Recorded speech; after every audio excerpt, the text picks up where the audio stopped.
programming is brought to you by Local Video Marketing.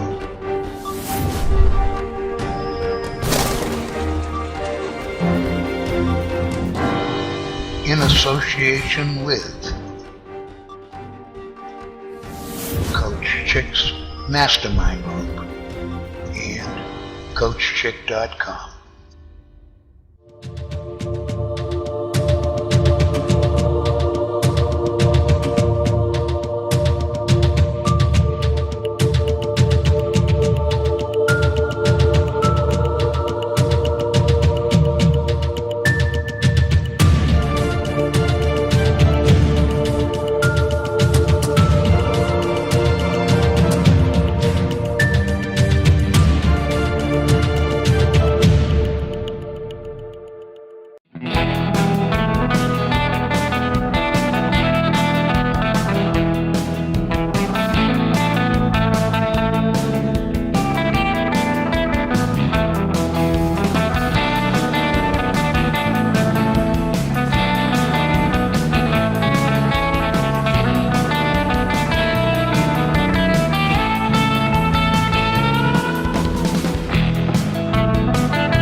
Hi there, it's Kim Lukhard, Hockey Mom RD, and we made it.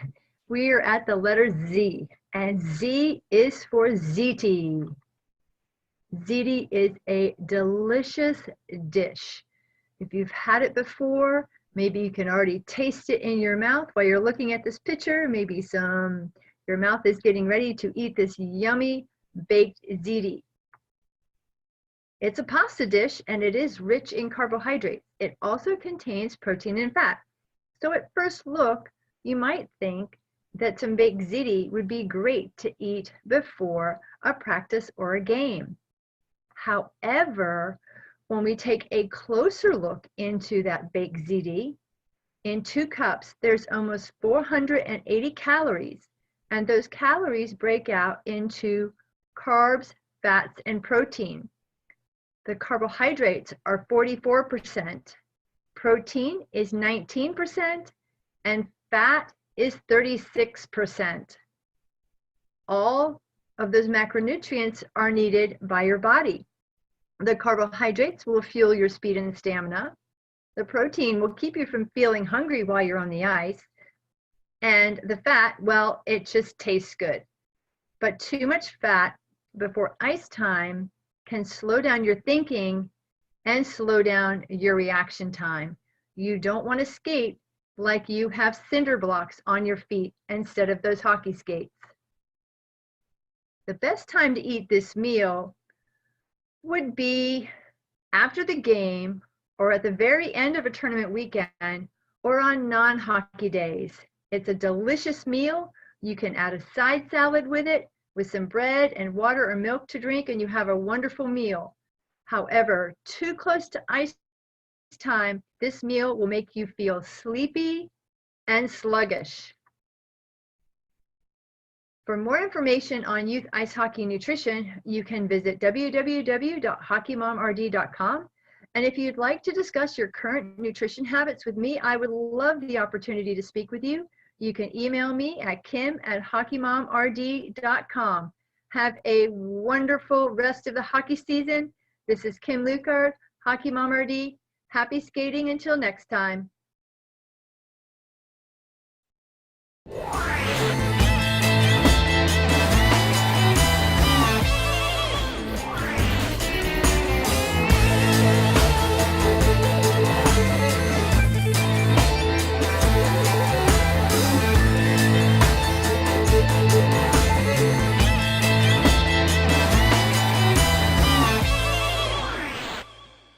Let's go ahead and let's get your abs, your hip flexors, and your triceps all at the same time.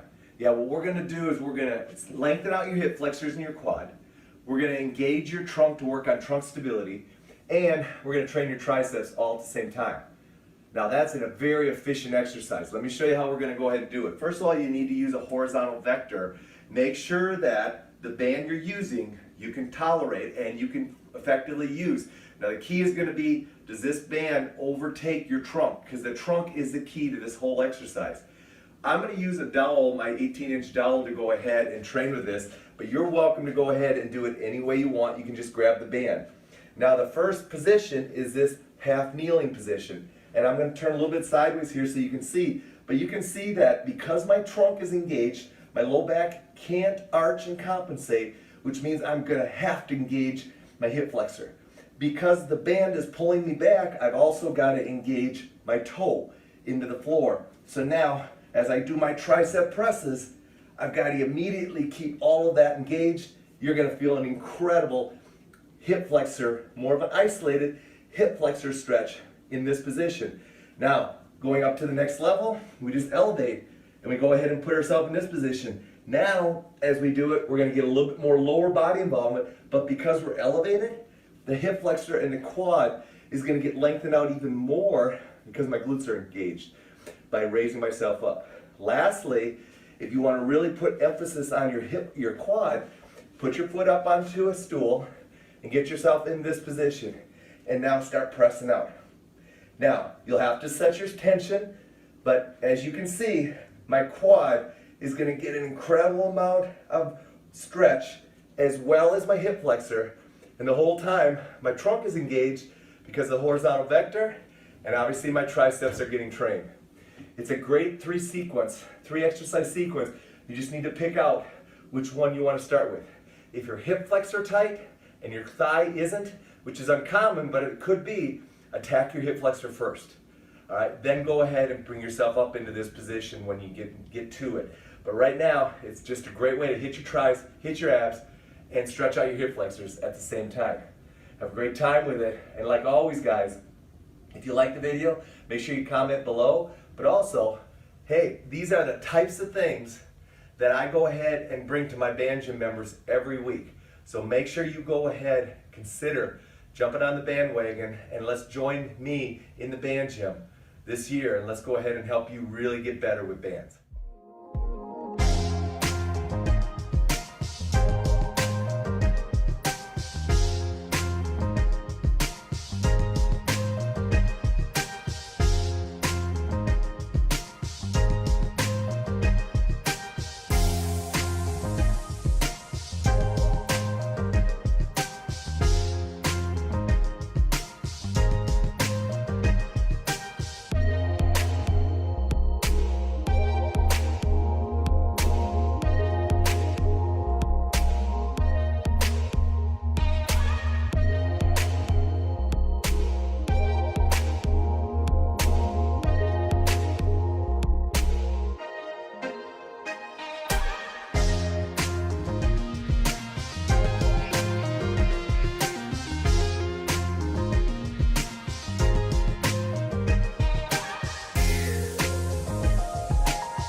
Far back in the introduction to this program, I said that I've greatly expanded upon the Soviets' idea of off-ice training. So it might come as no surprise to you that I have, for a very long time, introduced and perfected my playing system in either a local parking lot or in a gymnasium. Anyone who knows me also knows I can spend a good 10 or 15 minutes talking about the finer points of just about any given positional skill. So it just makes sense for me to relax and to do this without tying up valuable ice time. Be sure to get my focus video on the MP drill format as soon as it's available, because I'll go into great detail about a very unique way to teach and to tie together every element of a playing system. But for now, just take a look at these various age groups, moving from one phase of a simple system to the next. I and my coaches truly do get a chance to interact during these outdoor practices. There's even a chance for us to break down certain areas of the game, as in poke checking skills, deflecting shots, and again, so much more. And as in nearly every other flirt with off-ice training ideas, I'll suggest that the sky is the limit here. Then, ever searching for more and more effective teaching time, I've also mixed short segments of mental training into my coaching approach. Normally reserved for very elite athletes, you see here a group of fairly young kids resting while listening to a tape I've previously recorded. Put to soft, relaxing music, my script asks the kids to picture or visualize themselves performing a given tactic perfectly over and over and over again.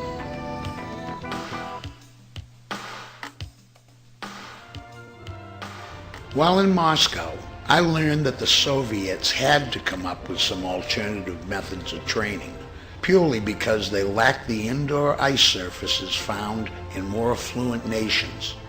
And I thought, that doesn't sound much different than the plight of my amateur players back home. Sure, the rinks are here, but ice time is costly, if it's even available. And to me, training without ice was exactly what I and my eager young players needed to jump ahead of others. A huge extra benefit of cross-training is the fact that we coaches can use plenty of repetition without the danger of boredom. I mean, this group doesn't necessarily realize that these exercises are identical. Yet you and I know that the kids are enhancing the same skills no matter which venue we're in.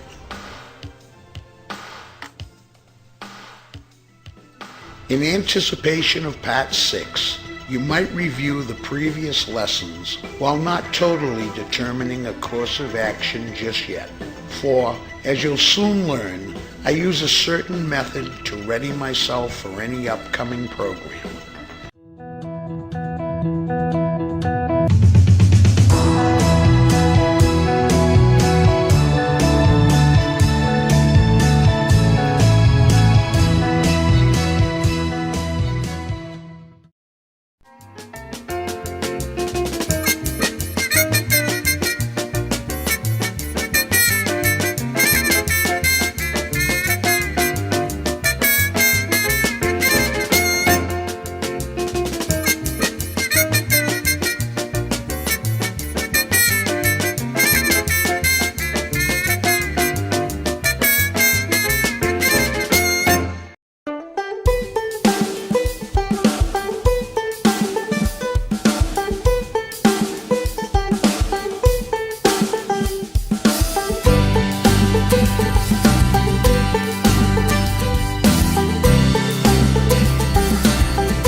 This has been a local video marketing production.